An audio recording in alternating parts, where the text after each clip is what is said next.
Tristan, how you doing, brother? I'm doing well. What about yourself, man? All good, bro. All good, all good. Well, we're on this call for a reason. Obviously, past few months have been really, really good for you. Done really, really well. I mean, but to kick things off, let's just dive straight in. What's the best month been since we've started working together? Yeah, so the best month so far has been 8.4K, which is absolutely insane. It's something I've realized I could probably hit it, but I never actually think it would happen so soon. I kind of thought it was further down the line. So yeah, it's absolutely life-changing stuff, to be honest. Unreal, man. No, it's so sick to see. Obviously, the whole journey and where you started. And we'll get into that now. So, do you want to just kind of give a bit of context on, who you are, what you were doing before, we started working together, just kind of lay of the land, and then we can develop from there. Yeah, got you. So, I mean, before sort of working with Ben, I've done various different things. I've come from a lot of different backgrounds. I've done manual labor on a farm, working on a farm. I've had a shitty 9 to 5 where I cleaned carpets and upholstery just because it was the first job I got after high school. And then I finally got into high ticket sales just through a basic DM sitting role. At that point, I was earning around $700, on a really good month, maybe $1,000. And I sticked just to kind of build up experience, build up the CV as well to a certain extent. And a kind of year into that role, I ended up getting a operations management role within the same offer. So kind of just a promotion. Unfortunately, with the salary on that, it wasn't as big of an increase as I kind of hoped. So I went from around $1,000 to around 2,000, which I know it's pretty, 2x jump in terms of what I'm making, but also workload responsibility was drastically more. And yeah, it's kind of when I came to then, just realized that I could be making a lot more. I feel like I was getting limited. And also in terms of the offer I was on, I was kind of in a very bad mind space at that point where I knew I could make more, but I was extremely scared of trying to find something else. What if it didn't work out? And I approached Ben at that point while I was earning roughly around, $2,000, $1,000 kind of plus minus. And yeah, I mean, at that point, I was worried. It's a lot to invest with Ben. Was all worth it at least. I can't say I feel like I wasted a single cent, but at that point, I'm not gonna lie, it was definitely a big risk on my side. It's a lot of money. It's a lot, kind of a massive safety net that I had on my side that I kind of just took that safety net and invested it, left myself with barely anything on the safety net side. And yeah, I can safely sit here and say it was well worth it. I think we've been working together now for 4 months. Yeah, I think we're in the 4th month now, which it feels like it's been a lot longer, but it actually hasn't. It's only been 4 months, and within 2.5 months of working with you, I landed this role, and I pretty much 7x my income. So it's been an absolute crazy journey. I think neither one of us truly expected it to kind of go off that quickly. I mean, I knew I would get results at some point, right? I had faith and I trusted the system, but within 3 months of joining, I just feel like that's kind of outdoing yourself to a certain extent on my part and your part. Definitely, bro. That's the thing, though. Like you say, like it was a big step for you, but like I always say to you boys, like if you want to make big changes in your life, if you want to make big changes in your income, then what are you going to have to do? You're going to have to take some big risks. You're going to have to take some big steps, which is exactly what you did. Ballsy what you did, and then it paid off. You literally 8x your income. You've been making above 6.5 grand. I mean, the best month was 8.4, 6.6, 6.7. Like, bro, you've been printing, and now you've got a nice bit of savings. Like, it all happened, but you're right. You just have to take that step first. And I think this testimonial is interesting because most people I work with are starting from scratch. They didn't work in sales before, weren't in the higher ticket sales space. Obviously, you're working as a DM setter for a year. You kind of did some other things here and there as well. What do you think was the thing that was missing from you from going from 1K a month to that 8K? Like, why? How did I actually help you? Like, what was the difference there, do you think? Well, I think there's a lot of contributing factors. But honestly, if I had to pinpoint one for myself at least, I would say the community and the mindset coaching more than anything else. Um, the closing coaching, the calls, the call reviews, etc., has all been extremely helpful. But the mindset is what really flipped the switch for me. Because, like you said, I'm a bit of a different situation. I've been in high ticket sales for a while, and I've done the DM setting, I've done some dialing, and I've done some operations management. So I've quite broad experience in terms of the industry. However, for me, I had an absolutely just tanked mindset, if I'm being honest. I kind of was majorly undervaluing myself, just due to circumstances, the offer I was on, how much I was getting paid, the work I was doing, kind of being way out of that, salary range. However, I just didn't realize it. So I think the community, having you in my corner, having the community in my corner, everyone kind of believed in me much more than I actually even believed in myself initially.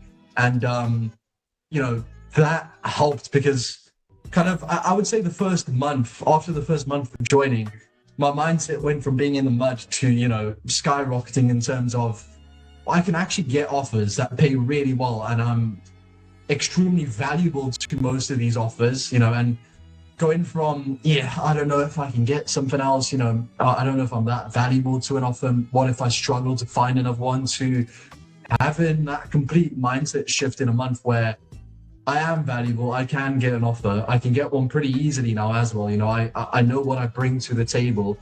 I think that's been the major shift, because within my whole journey in high ticket sales is the one thing I've learned is confidence is key. And I don't know if you'd agree on this. I'd assume so, but everything I've done, I've just done it with confidence ultimately, even if it was fake confidence. I'm going to be honest, sometimes you got to fake it till you make it. And on interviews, on Loom videos, you just got to have that kind of confidence and that assurance in yourself. And I think, ultimately that's what ended up getting me in the role. The second thing I would say is the job board. I'm just having a very concrete line kind of where I should go down to find an offer. It's been super helpful because previously, I'd see this on Instagram, that over here, this on Reddit, and you're not sure what's a scam, what's good, what's bad. And the fact that you've not only, have the job board out there that kind of gives me a clear direction, as well as, keeping track of all of it, but also that you show us how to screen offers, how to make sure it's a good or versus a bad offer, and once again, not even just that, but do you go above and beyond to give us jobs that aren't even perhaps on the job board, right? So it's someone that that has a job, or one of the other coaches, for example. I mean, the job I got was one that Jed sent to me, and what a coincidence, I was at a festival that weekend. Jed sent it to me. I told him, bro, I can't send the loop right now. I'm busy, having a bit of fun. I can do it tomorrow. Can you please just let the offer owner know my loom will be coming in tomorrow morning, first thing? And he said, yeah, sure thing. And Bob's your uncle a few days later got the job. So I think it was the mindset, coaching, and just the community. Definitely, bro. Biggest factor. I think that's the biggest thing I took. Like the first conversation we ever had was actually, I got connected to you through a friend. Truin. Yeah, I was about to say Tristan. Shout out Truin. We jumped on a call. We jumped on a call, and you told me about your experience and where you're at, and you've been in high ticket sales for 12 months and you're making like $1,000 a month. And I remember thinking to myself, like, firstly, I've got guys who are in my community who are way less experienced than you, making way more money. And also I thought about myself, and I was like, well, I was making 10 G's a month at that point, a year in. And that was the biggest thing that I said to you. I was like, I don't know if you remember, but I was like, you're undervaluing yourself massively. Like, you should be doing way, way better. You're way better than you think you are.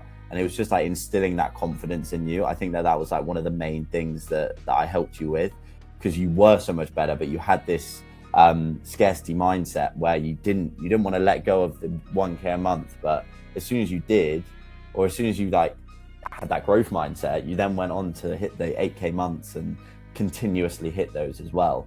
I think that was the biggest thing. And I'd also agree, I think, with the community as well, because before you were pretty isolated, you were doing everything on your own. You didn't have a group of people around you supporting you. But as soon as you joined the community, and not just you said this, most of the boys who I've worked with, say the same. It's like you get yourself in the WhatsApp chat, the wins chat, you've got people posting, just closed this deal, just made this amount of money, did this amount of money last month. And you look at these guys and you meet these guys on the calls and you're just like, hang on, these guys are just normal people.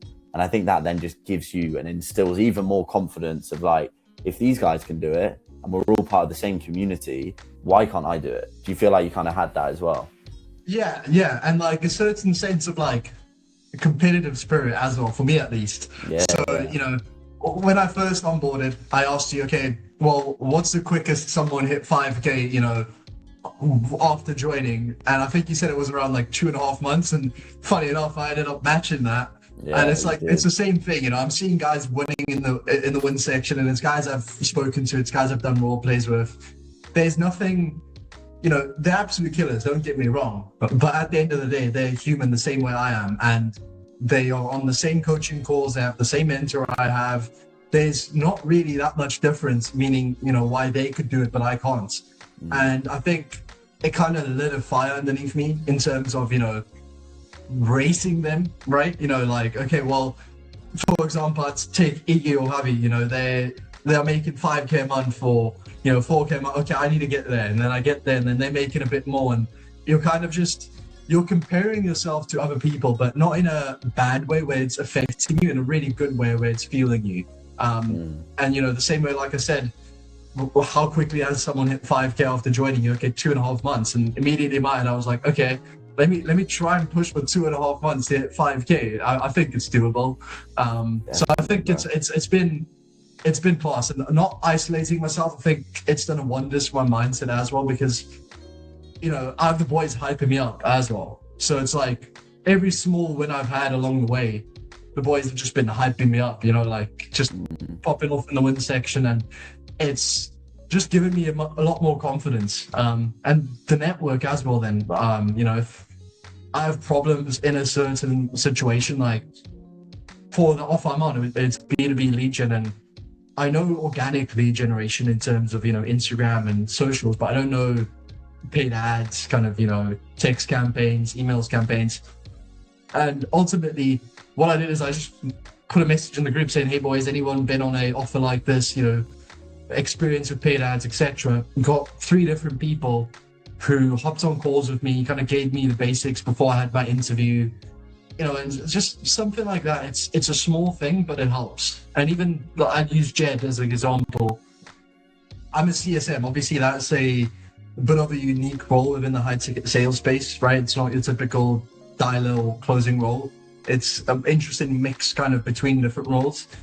And having Jed, you know, who's also CSM, who's gone from closing to the CSM side of things, having him in my corner, just being able to press on his button, give him a call, tell him, listen, bro, I'm so demotivated right now. I've had 3 clients leave, you know, I can't mentally separate from the clients leaving to, you know, the business still being fine.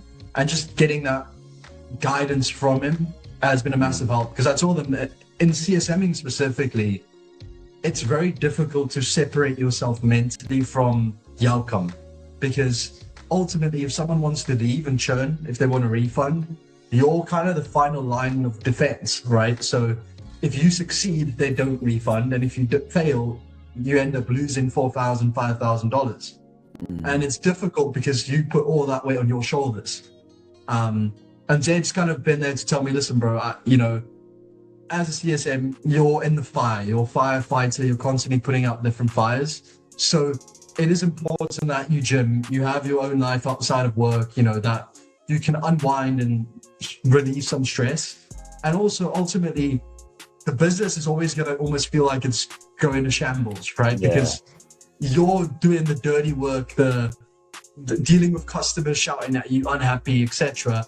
You're not necessarily seeing the revenue on the top level, you know, how it's going up every month. You're just feeling the fact that everyone's shouting, everyone's upset, you know, people are leaving, and it feels like the business is going to shut down within any second now, but that's not actually the case. Exactly, bro. It is. It's an interesting role, but it's a cool one. I think that's the cool thing about high ticket sales. It's like there's so many different ways, and people watching this might be like, "What the hell is a CSM?" Do you want to kind of give like a mini explanation of what it is? Yeah, sure. So CSM, it's client success management. So what you're doing is on various different offers, regarding on the niche, you're working with the clients. So a lot of offers that do lead gen, for example, would have a client success manager. And what you're ultimately doing is you're working with the clients to make sure that they're getting good results. You're coaching them, making sure that their mindset's in the right place, that their expectations are set right from the start. So pretty much your roles is onboarding all the way to either upselling that client because they're doing well and they're happy, or potentially churning that client because it's not working for them or it's not working for the business as a whole. You know, you're running an account in the negatives and you can't continuously do that. So that's kind of the general gist of it. So people management, emotion management, you know, making sure that you're resetting people's mindset as well, because that's the biggest thing I've realized is most of the clients I work with just have bad mindsets, and you just need to shift it a little bit, get them to see things with the right eyes, you know, the right lens rather than a negative lens. And yeah, it's a good mixture of, I'd say, operations management, closing, kind of the mix between the two. You know, you're doing a lot of different things that fall under both categories. Yeah, 100%. Yeah, no, it's interesting. And with obviously there's been some pretty big changes in your life as well since we started working together, which is cool. I think, well, one of the biggest goals you said to me when we started working together was you were living in Johannesburg, you wanted to move to Cape Town. And yeah, I mean, I'll let you kind of explain the situation and what you're doing now as well, because it's cool, you know, it's not just the money, but like, it's what does that money come with as well for yourself? Yeah, so I mean, what the money came with for me specifically compared to where I was at when I first joined is a lot more time freedom. I'm now on an offer, first of all, where my schedule is my schedule, and my offer owner actually encourages me to not work too much, which I know it sounds quite funny, but it's the exact opposite of what I was used to. You know, I was working on long hours, overtime, till 1 a.m. in the morning from 8 a.m. in the morning, you know, so having that freedom, you know, I clock in at 4 p.m. most days. Obviously, sometimes I'm a bit early, you know, but 4 p.m. to 11 p.m. and that's it. You know, after that, there's no expectations of me having to do X, Y, and Z. You know, I'm off. I can do what I want. I can go out and spend time with my girlfriend, go out, spend time with friends, venture off. And the other thing, I mean, I guess this is the biggest goal that I set out and I've achieved it, which is moving to Cape Town. So like you said, I was in Johannesburg, a small student town just outside of Johannesburg, actually, and it was just not a great place for me to be mentally. You know, being a student town, everyone was just drinking there. You know, my friends would just want to go out over weekends. There was no real network for me to kind of build up. And yeah, I've managed to move to Cape Town, got a lovely 2-bedroom kind of penthouse apartment in Cape Town. So got a beautiful view of the mountains. On the other side, we can kind of see the ocean as well, which is pretty sick.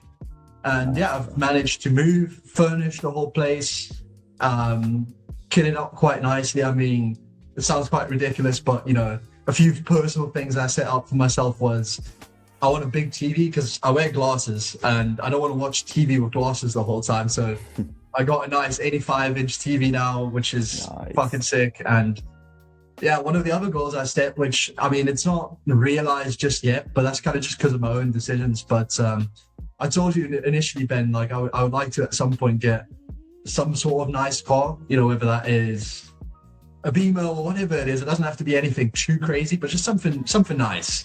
And I'm at a point where I could do it if I wanted to. It's just kind of, you know, the way my mindset works financially. I'd rather have a little bit more savings, wait a little bit to do it rather than do it right now and, you know, have that set in stone kind of contracts or payments that has to go out. But that's another thing where I don't think I would believe myself if I told myself from like 4 months back, you know, you would be moving to Cape Town, you'd furnish the whole place, you'd be in a position where you can decide whether you want the nice car or not. You know, you could get it. It is possible, it's there. I mean, the option's there, but it's just unbelievable. And then, yeah, the freedom. I think that's the underrated side of it, which I never realized when I initially joined, was having a work schedule that is actually set in stone and not unpredictable. So with my previous role, I would start at 8 a.m., 9 a.m., and I'd work till midnight pretty much. And,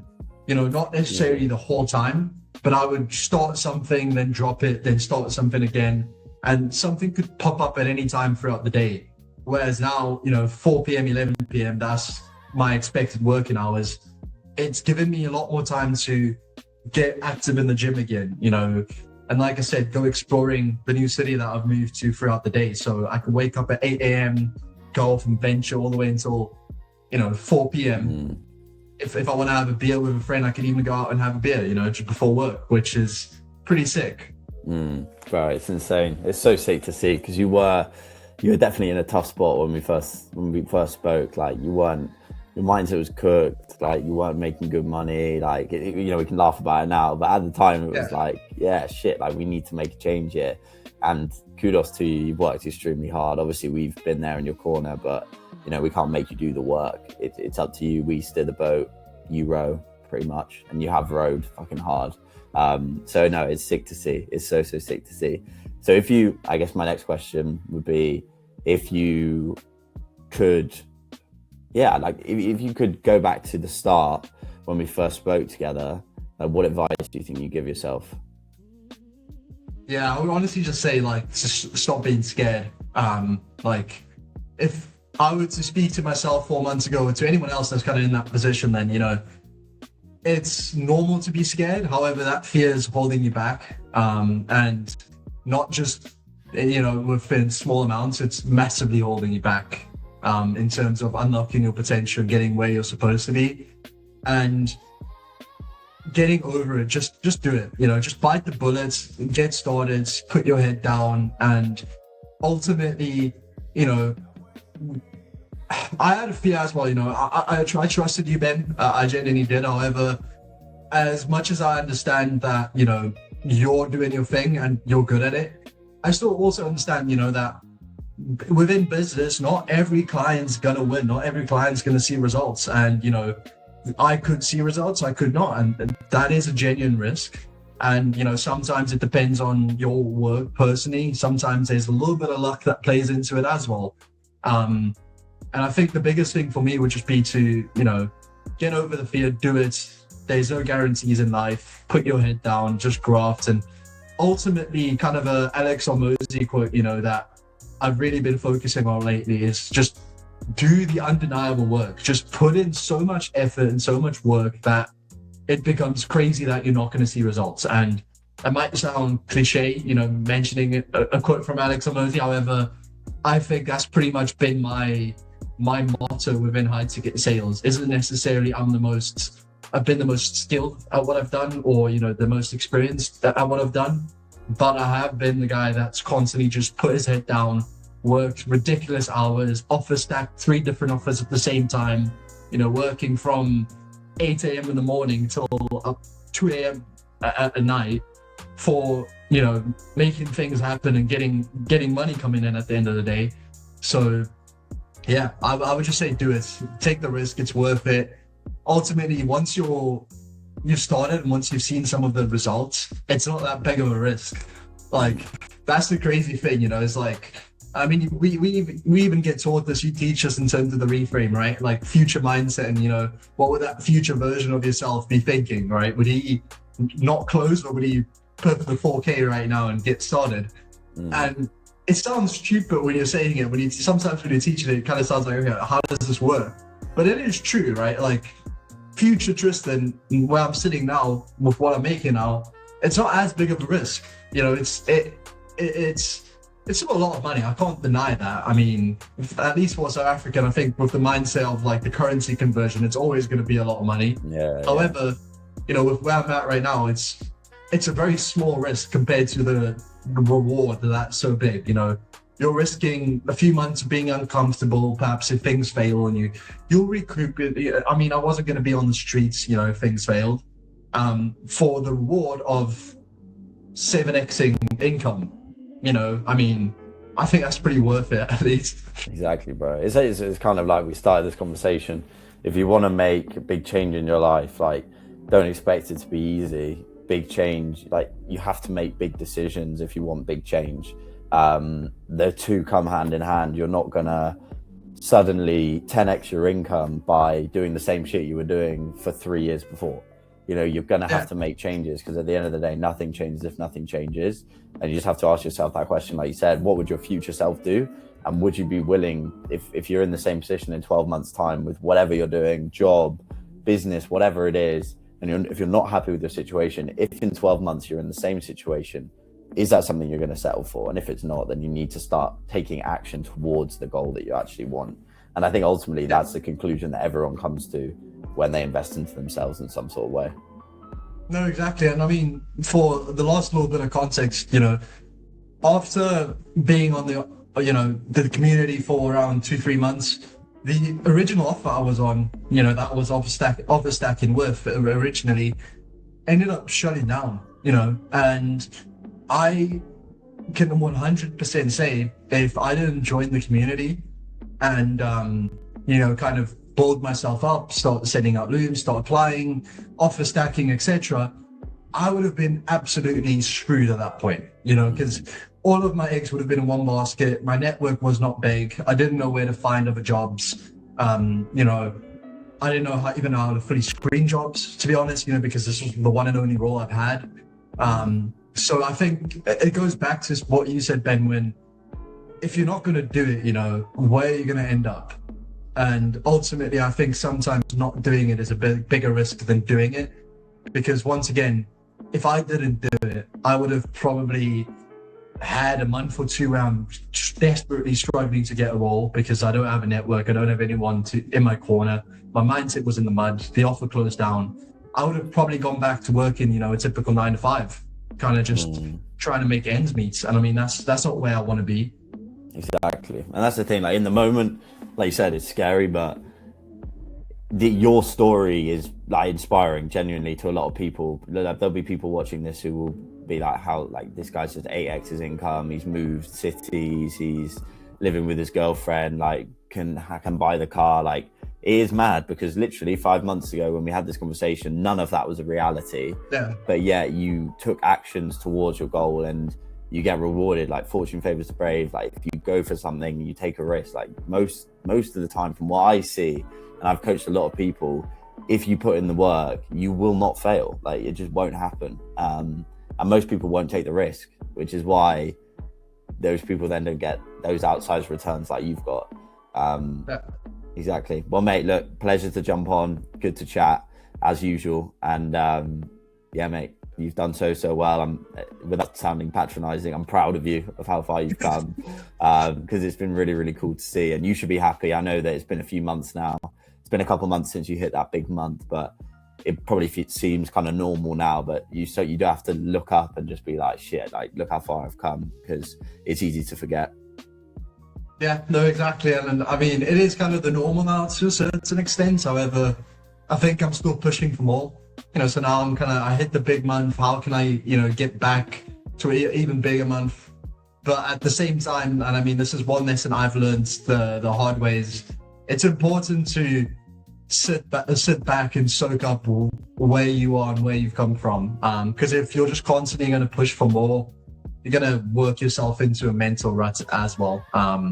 Because you are going to get to a point where you're just chasing the smallest things. You're chasing the next $2,000, and then after that it's $2,000 more, you know, and after that it's a little bit more time freedom, and it becomes such minuscule things in the big picture that you're actually chasing. Because, you know, 0 to 10k, I'd say that's a pretty big jump. You know, that's something that is quite worth chasing. But 10 to 12 or 10 to 15, you know, it starts to become to a point where it's making a minimal difference. And rather than trying to, you know, fuss about going up the whole time, just sitting back and enjoying where life is for you right now and how far you've come.